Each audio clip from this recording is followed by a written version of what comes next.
Nashik ग्रामीणच्या Sinnar police Thane हद्दीतील ग्रामीण भागातील शेतकऱ्यांची शेतातील विहिरी व नदी काठावरील पाण्याचे इलेक्ट्रॉनिक मोटर चोरी करणारे तसेच ट्रॅक्टर ट्रॉली व बुलेट चोरी करणारे निलेश दत्तू सोनवणे, रवींद्र प्रभाकर धोरकर व राहुल विलास गायकवाड सर्व राहणार सिन्नर यांचा शोध घेत मुसक्या आवळल्या.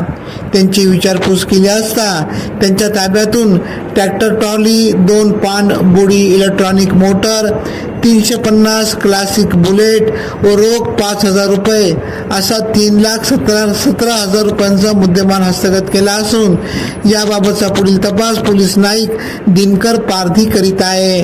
सदरची कामगिरी सिन्नर पोलीस स्टेशनचे वरिष्ठ पोलीस निरीक्षक हेमंत कुमार यांच्या मार्गदर्शनाखाली पोलीस अंमलदार समाधान बोराडे, नितीन डावकर, विनोद टिळे, कृष्णा कोकाटे, आप्पासाहेब काकड, प्रशांत साहने यांनी केली.